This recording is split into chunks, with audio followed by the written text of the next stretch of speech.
My Tableau data report is a look at the Duke Tip online program's academic writing course, which I teach in the summers. It is a 7-week course that is offered to both American and international students who are considered gifted.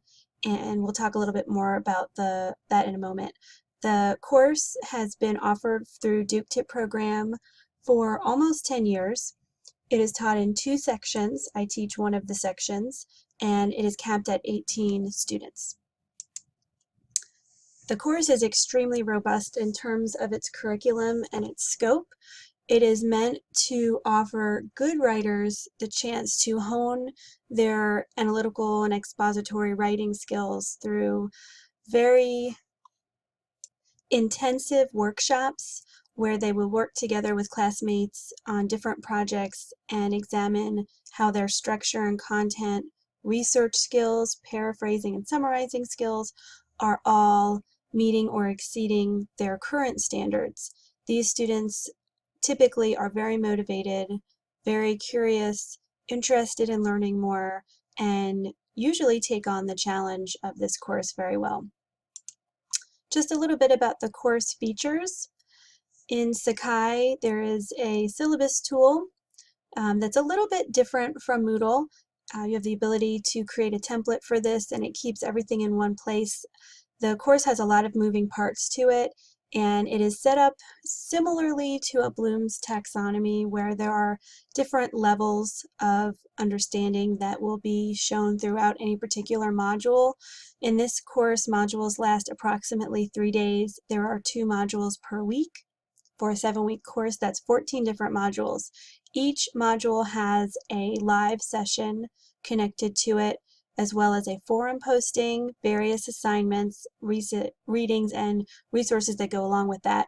Plus, each module has its own set of goals or objectives. So that's 14 different sets of information and resources in a 7-week course. In terms of the live chat sessions, Adobe Connect is used by Duke Tip program. Students are not required to attend every chat session. They must attend one of the orientation sessions to meet participation requirements. After that, they can choose at least 5 sessions per course to attend. There are different sessions twice a week, and occasionally individual sessions can be built in, or small group sessions as well. Most of the time, students will attend far more than the 5 required sessions. It's typically the student's favorite part of the course based on exit surveys. In terms of the students themselves in this particular iteration of the course for summer 2014, 18 students, which met the cap or enrollment limit. Most students come from North Carolina, South Carolina, Texas, some from Florida, and typically they are rising 9th and 10th graders. Occasionally we'll see rising 11th or 12th graders. We had a few of the older high school students in this particular course, as well as 4 international students from among the 18 in the class. So you can see the breakdowns here. International students are expected to meet all requirements for the course, participate just as fully, with the understanding that language and even skills like reading directions for prompts may just require a little more explanation or time, but typically these students are wonderful and excel in all course materials. For students that want to participate in this program, they have to meet certain requirements. These are the requirements for humanities courses. Math and science-based courses have different requirements for the SAT and ACT. The mandate of 10 to 14 hours a week of coursework is very true to form. Sometimes it's even a little bit more than that, depending on the learner and the learner's style or pace of learning. This includes everything that a student would be asked to do within 1 week. And the guiding questions for this data report are seen here. I was looking to find out if there was a relationship between the time students spend utilizing course materials and their overall scores for the course. And by time, what I really was able to do, given the way that that Sakai records statistics is to look at page views and how often students were utilizing certain kinds of Sakai resources, such as assignments. So I wanted to see if there were any kinds of clicks or page views that led to higher scores for the course, and then you know, what that meant for student success. In terms of personal bias or interest, this is my sixth, or was my sixth year of course development and instruction for Duke TIP program. I've taught for them in a variety of facets with multiple courses: persuasive writing, personal style writing, essay writing, all sorts of different things. And this is only my second year teaching academic writing. The course is extremely intense. It had previously been taught on a traditional semester, fall or spring calendar, and when it was modified for the 7-week version, it was decided that the majority of course activities would be kept within the setup that we're now using. This was before I joined on board by teaching this course. Since then, it has been modified a little bit, but it is very challenging and really provides students with a lot of intense work geared to make them better writers. In terms of the data sources, Sakai Statistics provides various levels of reports. Unfortunately, not everything that I was looking for can be provided in Sakai, at least to the extent that I wanted to find it. I did reach out several times to technical support.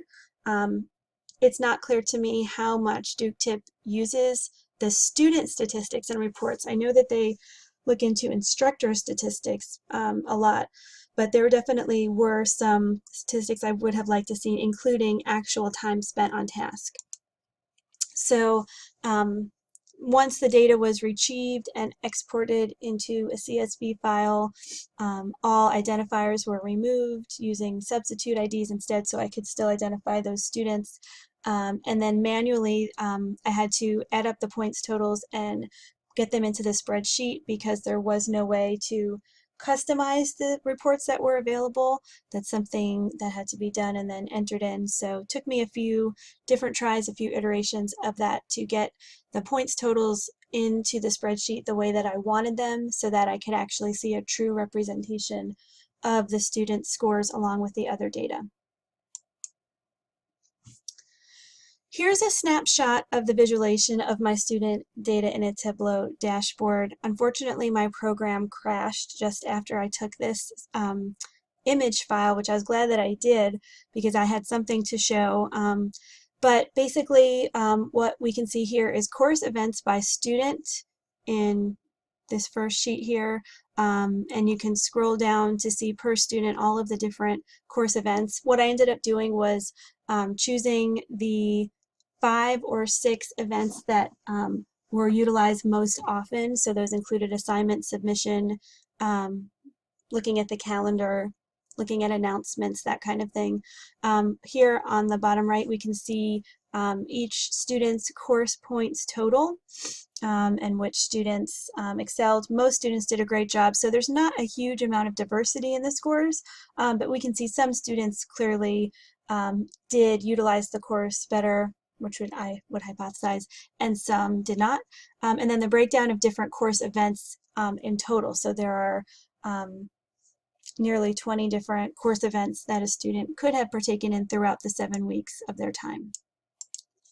So as expected, it says here, those who opened and viewed more course activities had higher points totals, but specifically the activities that seemed to correlate with the higher points totals in the course were assignment submission and assignment view, even above looking at announcements. So those students who were actively looking at their assignments, and there are typically 3 to 4 per module, so there are a lot of different assignments that have to be completed and submitted. Those students seem to have the higher scores.